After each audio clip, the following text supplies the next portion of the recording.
demander à nos dirigeants de faire ce qu'il faut pour permettre justement de diminuer aussi bien individuellement au niveau des individus notre empreinte carbone. Il y a quand même des agissements civiques des Ben, populations on peut déjà, d'une part, bon ça je sais que ce sera difficile à mettre en place dans notre pays, on peut marcher, on peut faire du vélo pour aller au travail, on peut faire beaucoup de choses qui permettent de réduire l'empreinte CO2. La pollution, il y a des gestes aussi comme allumer, parfois je vois que certaines personnes allument les poubelles, c'est des choses qui ne sont pas bonnes.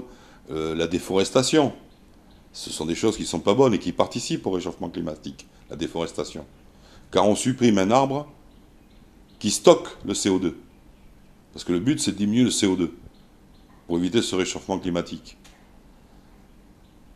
Plantons des arbres. Les Indiens en ont planté, je crois, 2 millions et quelques là. Ils ont fait une journée pour planter des arbres. Ils en ont planté, je crois, entre 1 ou 2 millions. Et il y avait, je crois, 600 ou 650 000 personnes qui ont participé. Comme quoi, quand on veut vraiment, on peut toujours y arriver. Mais il faut qu'il y ait une volonté. Et il faut que les gens prennent conscience. Et c'est vrai que le problème, c'est que nous, on est dans un petit pays qui n'est pas trop atteint par tous ces... Disons, on sera impacté comme les autres par les réchauffements climatiques, mais on est peut-être moins impacté par les problèmes liés, les problèmes qui créent ce problème de réchauffement climatique. Même si on y participe, mais ça doit être de l'ordre de 0,001%. Donc c'est peu, mais au contraire, justement, du fait qu'on est un petit pays, on pourrait très bien donner l'exemple, pousser plus loin. Comme je vous dis, pourquoi on n'aurait pas tous des voitures? Ceux qui font uniquement une circulation urbaine, pourquoi ne rouleraient-ils pas en électrique?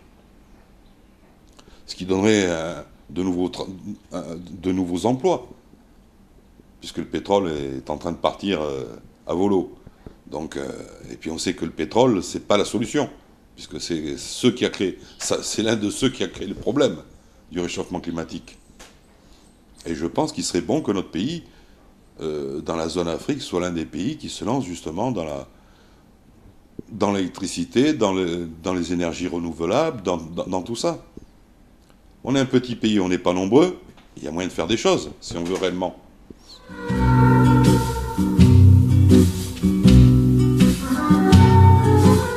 Ben écoutez, je reprendrai une chose que j'ai peut-être dite au tout début, c'est que servons-nous de l'exemple du traité sur la couche d'ozone pour régler les autres problèmes qu'il y a actuellement au niveau du climat, au niveau des énergies renouvelables, de tout ça, pour justement ne pas arriver à ce que personne ne souhaite.